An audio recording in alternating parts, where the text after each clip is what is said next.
আপনি কি কখনো মারা গেছেন কিন্তু জানেন না? Quantum immortality. ভূমিকা। আপনি কি কখনো এমন একটি মুহূর্তের ভেতর দিয়ে গেছেন যেখানে মনে হয়েছিল এইবার সব শেষ?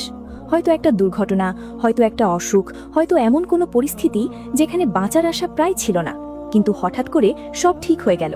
আপনি বেঁচে গেলেন, জীবন চলতে থাকলো, তবুও ভেতরে কোথাও একটা অদ্ভুত অনুভূতি রয়ে গেল, যেন আপনি আগের মানুষটা আর নেই। চারপাশের পৃথিবী একই, মানুষ একই, কিন্তু আপনিই যেন একটু আলাদা। যদি আমি বলি সেই মুহূর্তে আপনি হয়তো এক বাস্তবতায় মারা গিয়েছিলেন, কিন্তু আপনি সেটা জানেন না, কারণ আপনি এখন অন্য এক বাস্তবতায় আছেন, তাহলে আপনি কি এই কথাটা উড়িয়ে দিতে পারবেন? আজকের এই ভিডিওটা আপনাকে ভয় দেখানোর জন্য নয়, বরং এমন এক প্রশ্নের সামনে দাঁড় করানোর জন্য যেটা এড়িয়ে গেলে হয়তো নিজের জীবনকেই ভুলভাবে বুঝে যাবেন। উপস্থাপক পরিচিতি। আমি হাফেজ সাইফুল্লাহ মানসুর আবির, আধ্যাত্মিক সাধক, আমিল এ কামিল। আমি আজ কোনো কল্পকাহিনী শোনাতে আসিনি, আবার এমন কোনো কথা বলতেও আসিনি যা আপনার বিশ্বাস নষ্ট করে দেয়। আমি শুধু সেই জায়গাটায় আলো ফেলতে চাই যেখানে বিজ্ঞান থেমে গেছে, কিন্তু কুরআন ইশারা দিয়ে গেছে। এই আলো ভয়ঙ্কর হতে পারে, কারণ সত্য সবসময় আরামদায়ক হয় না। তবে এই আলো যদি একবার হৃদয়ে ঢুকে পড়ে, তাহলে মানুষ আর আগের মতো থাকে না। আজকের আলোচনা আপনার চিন্তা বদলাতে পারে, জীবন দেখার দৃষ্টিভঙ্গি বদলাতে পারে, এমনকি নিজের অস্তিত্ব নিয়েও নতুন করে ভাবতে বাধ্য করতে পারে। অধ্যায় 1। মৃত্যু মানে কি সত্যিই সব শেষ? আমরা ছোটবেলা থেকেই শিখে আসছি মৃত্যু মানে সব শেষ হয়ে যাওয়া। শ্বাস থেমে গেলে, হৃদস্পন্দন বন্ধ হলে, মানুষ মাটির নিচে চলে গেলে সেখানেই গল্প শেষ। কিন্তু ইসলাম এই ধারণাকে খুব শান্তভাবে ভেঙে দেয়। কুরআন বারবার বলে আত্মা কখনো ধ্বংস হয় না, আত্মা শুধু এক অবস্থা থেকে আরেক অবস্থায় যায়।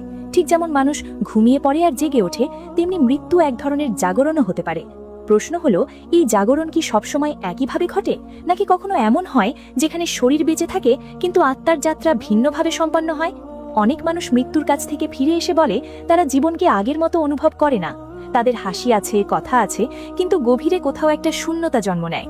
এটা কি কেবল মানসিক আঘাত, নাকি মৃত্যুর দরজায় দাঁড়িয়ে ফিরে আসার কোনো অদৃশ্য প্রভাব? অধ্যায় 2। Quantum immortality. এক ভয়ঙ্কর প্রশ্ন। কোয়ান্টাম ইমমর্টালিটি এমন একটি ধারণা যা বলে যখন কোনো ঘটনায় আপনার মৃত্যু প্রায় নিশ্চিত ছিল, তখন বাস্তবতার সব সম্ভাবনায় আপনার মৃত্যু ঘটে না। কোথাও আপনি মারা যান, আবার কোথাও আপনি বেঁচে থাকেন, আর আপনার চেতনা সেই বাস্তবতায় প্রবাহিত হয় যেখানে বেঁচে থাকা সম্ভব। আপনি সেটা টের পান না, কারণ আপনার স্মৃতি, শরীর, পরিচয় সব আগের মতোই, কিন্তু ভেতরে একটা সূক্ষ্ম পরিবর্তন ঘটে যায়। অনেক মানুষ বলে দুর্ঘটনার পর থেকে তারা জীবনকে দূর থেকে দেখে, যেন তারা নিজের জীবনের ভেতরে পুরোপুরি নেই। এই ধারণা ভয়ঙ্কর, কারণ এটা প্রশ্ন তোলে আপনি কি সত্যিই সেই মানুষ যাকে আপনি ভাবছেন, নাকি আপনি এমন এক ধারাবাহিকতায় আছেন যেখানে আপনাকে নতুন করে সময় দেওয়া হয়েছে। অধ্যায় 3। হঠাৎ করে জীবন বদলে যাওয়ার রহস্য। অনেক মানুষ বলে জীবনের একটা নির্দিষ্ট ঘটনার পর সবকিছু বদলে গেছে। আগে যেসব জিনিস গুরুত্বপূর্ণ ছিল সেগুলো আর গুরুত্বপূর্ণ লাগে না। আগে যাদের ভালোবাসতেন তাদের সাথেও দূরত্ব তৈরি হয়। কেউ কেউ বলে তারা হঠাৎ করে গভীর চিন্তাশীল হয়ে গেছে, কেউ বলে তারা দুনিয়ার প্রতি উদাসীন হয়ে পড়েছে। এই পরিবর্তন কি কেবল বয়স বা অভিজ্ঞতার ফল, নাকি এটা সেই মুহূর্তের প্রভাব যেখানে বাস্তবতা ভেঙে গেছে? যদি আপনি এক বাস্তবতায় পড়ে গিয়ে অন্য এক বাস্তবতায় এসে দাঁড়িয়ে থাকেন, তাহলে আপনার অনুভূতিগুলো বদলানো কি অস্বাভাবিক? এই প্রশ্ন মানুষকে অস্থির করে তোলে, কারণ এর উত্তর সহজ নয়। অধ্যায় 4। দেজাভু। স্মৃতির ভুল না আত্মার নীরব সাক্ষ্য? দেজাভু এমন একটা অভিজ্ঞতা যেটা মানুষকে কয়েক সেকেন্ডের জন্য থমকে দেয়। আপনি হঠাৎ করে মনে করেন এই দৃশ্যটা আপনি আগেও দেখেছেন, এই কথোপকথনটা আগেও শুনেছেন, এই জায়গাটায় আপনি আগেও দাঁড়িয়েছিলেন। অথচ যুক্তি দিয়ে ভাবলে বোঝা যায় এটা অসম্ভব। বিজ্ঞান বলে এটা মস্তিষ্কের ভুল সংকেত, কিন্তু আধ্যাত্মিকভাবে ভাবলে প্রশ্নটা আরও গভীর হয়ে যায়। আত্মা কি সত্যি সময়ের ভেতরে বন্দী, নাকি আত্মা সময়কে একসাথে দেখতে পারে, যেখানে অতীত, বর্তমান আর ভবিষ্যৎ আলাদা নয়? কোরআনে আল্লাহ আমাদের জানান সময় তার সৃষ্টি, আর সৃষ্টি কখনো স্রষ্টাকে বেঁধে রাখতে পারে না। যদি আত্মা গায়েবের জগতের সাথে সম্পর্কিত হয়, তাহলে আত্মার কাছে সময় ভাঙা কোনো দেয়াল নাও হতে পারে। দেজাভু তখন কেবল স্মৃতির ভুল নয়, বরং আত্মার এমন কোনো স্তরের সাথে সংযোগ যেটা আমরা সচেতনভাবে বুঝতে পারি না। অনেক সময় এই অনুভূতি আসে বড় কোনো সিদ্ধান্তের আগে, বড় কোনো ঘটনার মুখে, যেন আত্মা ইশারা দিচ্ছে এই পথ তুমি আগেও অতিক্রম করেছ, অথবা এই মুহূর্ত তোমার জন্য নতুন নয়। এই অনুভূতি ভয়ঙ্কর, কারণ এটা আমাদের বাস্তবতার সরল ধারণাকে ভেঙে দেয় এবং প্রশ্ন তোলে আমরা কি সত্যিই প্রথমবারই জীবনটা বাঁচছি। অধ্যায় 5। কোরআনের আলোকে বহু বাস্তবতা আর আত্মার যাত্রা। কোরআনে আল্লাহ নিজেকে পরিচয় দেন রব্বুল আলামিন হিসেবে, অর্থাৎ সমস্ত জগতের প্রতিপালক। এখানে জগৎ শব্দটা এক বচন নয়, বহু বচন। আমরা যে দুনিয়ায় বাস করি সেটাই যদি সব হতো তাহলে এই বহু বচনের কোনো অর্থ থাকতো না। ইসলাম আমাদের জানায় গায়েবের জগৎ আছে, বরজাখ আছে, মালাকুত আছে। এগুলো সবই বাস্তবতার স্তর। মানুষ যখন মারা যায় তখন সে এক স্তর থেকে আরেক স্তরে যায়, কিন্তু আত্মা থাকে। এখন প্রশ্ন হলো, এই যাত্রা কি সবসময় শরীর ধ্বংসের মাধ্যমেই হয়, নাকি কখনো কখনো এমন পরিস্থিতি আসে যেখানে বাস্তবতার স্তর বদলায় কিন্তু শরীর টিকে থাকে?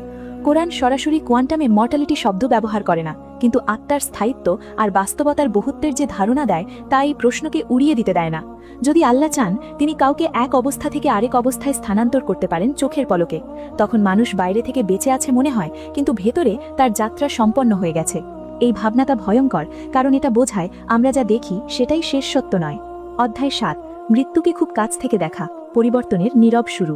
যারা মৃত্যুকে খুব কাছ থেকে দেখেছে তাদের চোখে জীবন আর সাধারণ থাকে না। তারা হয়তো সেই অভিজ্ঞতার কথা কাউকে বলতে পারে না, কিন্তু ভেতরে ভেতরে তারা বদলে যায়। অনেকেই বলে তারা বেঁচে ফিরে এসে পৃথিবীকে একটু দূর থেকে দেখতে শুরু করেছে, যেন তারা পুরোপুরি এখানে নয়। কেউ কেউ হঠাৎ করেই দুনিয়ার মোহ হারিয়ে ফেলে, কেউ আবার গভীরভাবে ইবাদাতের দিকে ঝুঁকে পড়ে। ইসলাম বলে, আল্লাহ কাউকে বাঁচিয়ে রাখলে সেটা শুধু দয়া নয়, বরং দায়িত্ব। হয়তো সেই মানুষটার কাজ এখনো শেষ হয়নি, হয়তো তাকে আরেকটা সুযোগ দেওয়া হয়েছে। এই সুযোগ কোনো সাধারণ উপহার নয়, এটা পরীক্ষা। কারণ দ্বিতীয়বার বেঁচে থাকা মানে হিসাব আরও কঠিন হওয়া। মানুষ তখন বুঝতে শুরু করে জীবন হালকাভাবে কাটানোর বিষয় নয়। প্রতিটি নিঃশ্বাস, প্রতিটি দিন, প্রতিটি সিদ্ধান্তের ওজন আছে। মৃত্যুর কাছ থেকে ফিরে আসা তাই শুধু গল্প নয়, এটা আত্মার জন্য এক নীরব সতর্কবার্তা। এখনো সময় আছে, কিন্তু সময় চিরকাল থাকবে না। অধ্যায় ৭, যদি আপনি সত্যিই ফিরে এসে থাকেন তাহলে এই জীবন আর সাধারণ নয়। ধরুন সত্যিই এমন হয়েছে যে আপনি কোনো এক বাস্তবতায় পড়ে গিয়েছিলেন আর এখন অন্য এক বাস্তবতায় বেঁচে আছেন। এই ধারণাটা শুনতে ভয়ঙ্কর লাগলেও এর ভেতরে লুকিয়ে আছে গভীর দায়িত্ব। কারণ এই জীবন তখন আর সাধারণ জীবন থাকে না, এটা হয়ে যায় আমানত। আপনি যেভাবে কথা বলেন, যেভাবে সিদ্ধান্ত নেন, যেভাবে সময় কাটান, সবকিছু নতুন অর্থ পায়। আগে যেটাকে আপনি হালকাভাবে এড়িয়ে গেছেন, এখন সেটা ভারী মনে হয়। অনেক মানুষ বলে তারা বেঁচে থাকার পর থেকে অকারণে পাপ করতে ভয় পায়, মিথ্যা বলতে অস্বস্তি লাগে, অন্যায় দেখলে ভেতরে কাঁপুনি দেয়। এটা কাকতাল নয়, এটা সেই অনুভূতি যেখানে আত্মা বুঝে ফেলে এই সময়টা ধার করা। ইসলাম বলে, আল্লাহ কাউকে যখন দ্বিতীয় সুযোগ দেন তখন তার কাছ থেকে সাধারণ মানুষের চেয়ে বেশি প্রত্যাশা করেন, কারণ সুযোগ পাওয়া মানে দায়িত্ব পাওয়া। এই অধ্যায় আমাদের শেখায়, যদি আপনি ফিরে এসে থাকেন তাহলে এই জীবন আপনাকে বদলাতেই হবে। অধ্যায় ৮, আত্মা কেন কখনো কখনো নিজেকে অচেনা মনে করে। অনেক মানুষ আছে যারা বলে, আমি নিজের মধ্যেই নিজেকে খুঁজে পাই না। আয়নায় তাকিয়ে নিজের চোখের দিকে তাকালে মনে হয় এই চোখের পেছনে কেউ আরেকজন আছে। এই অনুভূতিটা ভয়ঙ্কর, কিন্তু একেবারে বাস্তব। কারণ আত্মা যখন কোনো গভীর অভিজ্ঞতার ভেতর দিয়ে যায় তখন তার উপলব্ধি বদলে যায়। সে আগের মতো দুনিয়াকে দেখে না। হাসি, কান্না, সম্পর্ক, সবকিছুর অর্থ পাল্টে যায়। ইসলামী দৃষ্টিতে আত্মা খুব সূক্ষ্ম জিনিস, যা দেহের সাথে থাকলেও দেহের মতো সীমাবদ্ধ নয়। তাই আত্মা এমন কিছু বহন করতে পারে যা মস্তিষ্ক ব্যাখ্যা করতে পারে না। এই অচেনা লাগা মানে আপনি ভুল মানুষ নন, বরং আপনি জেগে উঠছেন। অনেক সময় এই জাগরণ মানুষকে একাকী করে দেয়, কারণ সবাই এই অনুভূতি বুঝতে পারে না। কিন্তু এই একাকিত্বই অনেক সময় মানুষকে আল্লাহর দিকে ফিরিয়ে আনে। তিলিসমাতি দুনিয়া, আপনার আধ্যাত্মিক সমাধান। মহান রাব্বুল আলামিন পবিত্র কালাম পাকে বলেন, নিশ্চয় আমি কোরআনকে সকল কিছু শেফা হিসেবে নাজিল করেছি। আপনি কি আধ্যাত্মিক সমস্যায় ভুগছেন? জিন, জাদু বা বদনজরের দ্বারা আক্রান্ত? আপনি কি নিজেই হতে চান একজন শরীয়ত সম্মত মোদাব্বির ও ইসলামিক রুকাইয়া মাস্টার? যে কোনো আধ্যাত্মিক সমস্যা শরীয়ত সম্মত সমাধান পেতে এবং নিজেকে আধ্যাত্মিক জগতের একজন সফল মোদাব্বির হিসেবে গড়তে ভিজিট করুন তিলিসমাতি দুনিয়া। আমাদের আধ্যাত্মিক শিক্ষা কোর্সসমূহ: ইলমুল আমালিয়াত, ইলমুল তাওয়িজাত, ইলমুল আদাদ, ইলমুল আজাইব, ইলমুল কালাম, ইলমুল জাফর, ইলমুল হিকমা, ইলমুল রুহানিয়াত, ইলমুল কারামাত, ইলমে শিফা। ইসলামিক শরিয়া সম্মত আধ্যাত্মিক সমস্যা সমাধান ও প্রশিক্ষণের জন্য আমাদের সাথে যুক্ত হন। ওয়েবসাইট তিলিসমাতি-দুনিয়া.com। আল কোরআনের ক্ষমতার সাথে পরিচিত হন এবং আধ্যাত্মিক সমস্যার সমাধান পান। আজই তিলিসমাতি দুনিয়ার সাথে যুক্ত হন। অধ্যায় ৯, এই জ্ঞান ভয় নয় বরং সতর্কবার্তা। এই আলোচনা যদি আপনার মনে ভয় তৈরি করে তাহলে সেটার কারণ বিষয়টা নয়, বরং সত্যের ভার। সত্য সবসময় আরামদায়ক হয় না। এই জ্ঞান আপনাকে আতঙ্কিত করার জন্য নয়, বরং সতর্ক করার জন্য। জীবন যে খুব নাজুক, সময় যে খুব সীমিত, এই কথাটা আমরা জানি কিন্তু মানি না। কোয়ান্টাম ইমমর্টালিটি বা আত্মার যাত্রার ধারণা আমাদের সেই জায়গায় আঘাত করে যেখানে আমরা ভাবি আমাদের হাতে অনেক সময় আছে। কিন্তু যদি এই জীবনটাই আপনার শেষ সুযোগ হয়, যদি আল্লাহ আপনাকে বাঁচিয়ে রেখে শুধু এইটুকুই দেখতে চান, আপনি কি বুঝলেন? এই প্রশ্ন মানুষকে থামিয়ে দেয়। ভয় নয়, এই থামাটাই দরকার, কারণ যে থামে না সে পথও বদলায় না।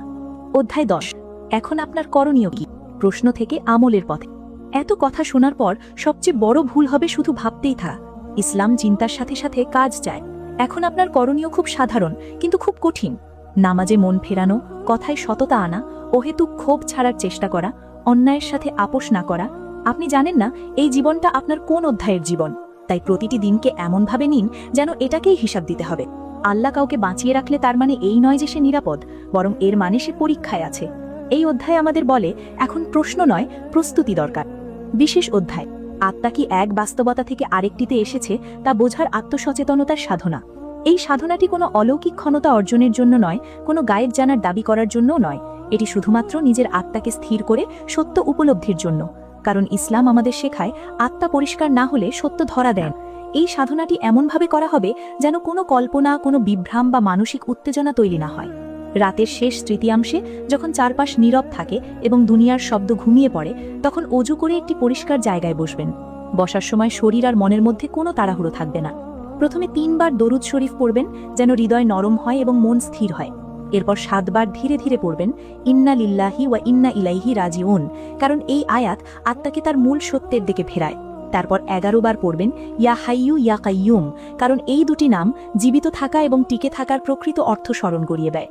এরপর চোখ বন্ধ করে কোনো দৃশ্য কল্পনা না করে শুধু মনে মনে বলবেন, হে আল্লাহ, যদি আমি কোনো পরীক্ষার সময় অতিক্রম করে এসে থাকি তাহলে আমাকে এই জীবনের হক আদায় করার শক্তি দিন। এরপর 5 মিনিট সম্পূর্ণ নীরবে বসে থাকবেন। কোনো অনুভূতি এলে তা ধরার চেষ্টা করবেন না, শুধু ছেড়ে দেন। এই সাধনার উদ্দেশ্য উত্তর পাওয়া নয়, বরং অন্তরের ভার হালকা হওয়া। উপসংহার, মৃত্যু সবসময় শেষ নয়, কিন্তু প্রতিটি জীবনই পরীক্ষা। এই ভিডিও কোনো ভৌতিক গল্প নয়, কোনো বৈজ্ঞানিক তত্ত্বের প্রদর্শনীয় নয়। এটা এক ধরনের আয়না যেখানে মানুষ নিজের দায়িত্বের মুখোমুখি হয়। হয়তো আপনি কখনো মারা যাননি, আবার হয়তো গেছেন। এই প্রশ্নের চূড়ান্ত উত্তর আমরা কেউ জানি না, কিন্তু এটুকু নিশ্চিত আপনি এখন বেঁচে আছেন। আর এই বেঁচে থাকা হালকাভাবে নেওয়ার মতো কিছু নয়। ইসলাম আমাদের শেখায় মৃত্যু নিশ্চিত কিন্তু সময় অনিশ্চিত। যে এই সত্যটা বুঝে নেয় সে প্রস্তুত হয়, আর যে বোঝে না সে শুধু দিন গুনে যায়। আল্লাহ আমাদের সবাইকে এমন জীবন দেওয়ার তৌফিক দিন যার উত্তর দিতে আমরা লজ্জিত হব না। আমিন। কোয়ান্টাম ইমমর্টালিটি, আত্মা ও বাস্তবতা বিষয়ক 12টি সাধনার টপিক। এই ভিডিওর বিষয়কে কেন্দ্র করে আসছে আমার বিশেষ আধ্যাত্মিক মেগা ক্লাস, যেখানে ধাপে ধাপে আলোচনা ও সাধনা থাকবে। 1. আত্মা, রূহ ও চেতনার পার্থক্য বোঝার সাধনা। 2. মৃত্যু ভয় কাটিয়ে আত্মাকে স্থির করার সাধনা। 3. আত্মা কেন সময়কে ভিন্নভাবে অনুভব করে এই উপলব্ধির সাধনা। 4. দুর্ঘটনা ও বেঁচে যাওয়ার পর আত্মার পরিবর্তন বোঝার সাধনা। 5. ডেজা ভু ও আত্মার স্মৃতি পরিষ্কার করার সাধনা। 6. বাস্তবতার স্তর বুঝতে আত্মসচেতনতার সাধনা। 7. দ্বিতীয় সুযোগ পাওয়া আত্মার দায়িত্ব উপলব্ধির সাধনা। 8. আত্মার ভার ও অস্থিরতা দূর করার সাধনা। 9. গায়েব ও দুনিয়ার মাঝামাঝি অনুভূতি সামাল দেওয়ার সাধনা। 10. জীবনকে আমানত হিসেবে গ্রহণ করার মানসিক সাধনা। 11. মৃত্যুর আগে আত্মাকে প্রস্তুত করার সাধনা। 12. শেষ জীবনের হিসাব সহজ করার আত্মশুদ্ধির সাধনা। ইনশাআল্লাহ এই মেগা ক্লাসে আলোচনা থাকবে মার্জিত, নিরাপদ এবং শরীয়তের সীমার ভেতরে। তিলিসমাতি দুনিয়ার আরও ভিডিও পেতে সাবস্ক্রাইব করে রাখো। আসসালামু আলাইকুম। সংক্ষিপ্তভাবে বুঝিয়ে দিচ্ছি, কোনো একটি প্রোডাক্ট পছন্দ হলে কিভাবে এখান থেকে অর্ডার করবেন। প্রথমে আমাদের সার্ভিসসমূহ থেকে বেছে নিন আপনি কোন ক্যাটাগরির সার্ভিস বা প্রোডাক্ট নিতে চাচ্ছেন। এখানে যে প্রোডাক্ট অর্ডার করতে চান তা সিলেক্ট করুন। সিলেক্ট করার পর প্রোডাক্ট বা সার্ভিসের প্রাইস এবং বিস্তারিত দেখতে পারবেন। প্রোডাক্ট বা ক্লাস বা বইটির ব্যানারের ওপরে ক্লিক করুন। নতুন ইন্টারফেস ওপেন হবে। এরপর অ্যাড টু কার্টে ক্লিক করুন। এরপর নিউ ইন্টারফেস ওপেন হবে, সেখানে চেকআউটে ক্লিক করুন। যদি একাধিক প্রোডাক্ট অর্ডার করতে চান তবেও পূর্বের প্রসেস ফলো করে কার্ডে অ্যাড করুন এবং তারপর একসাথে চেকআউটে ক্লিক করুন। এরপর নতুন ইন্টারফেস ওপেন হলে নির্দিষ্ট ঘরে আপনার নাম, ঠিকানা, ফোন নাম্বার ও ইমেল অ্যাড্রেস দিয়ে নিচের দিকে প্রসিড টু চেকআউটে ক্লিক করুন। এরপর আসা নিউ ইন্টারফেসে মোবাইল ব্যাংকিং অথবা ব্যাংক ট্রান্সফারের মাধ্যমে পেমেন্ট করে আপনার অর্ডার কনফার্ম করুন। পেমেন্ট কনফার্ম হওয়ার সাথে সাথে পুরো ক্লাস পিডিএফ আপনার ফোনে জিপ ফাইল আকারে ডাউনলোড হয়ে যাবে ইনশাল্লাহ। এরপর জিপ ফাইলে ক্লিক করে আনজিপ করে ক্লাস অথবা পিডিএফ বুঝে নিন। ফিজিক্যাল প্রোডাক্ট অর্ডারের ক্ষেত্রেও সেম প্রসেস ফলো করে অর্ডার কনফার্ম করলে আপনার উদ্দিষ্ট সার্ভিসটি আপনার ঠিকানায় পাঠিয়ে দেওয়া হবে ইনশাআল্লাহ তাআলা। আপনার মতামত ও রিভিউ দিতে হোম পেজের সর্বশেষে সাবমিট রিভিউতে ক্লিক করে রিভিউ প্রদান করুন। আল্লাহ সবার কল্যাণ করুন। তেলেসমাতি দুনিয়ার সাথেই থাকুন। ফিয়ামানিল্লাহ।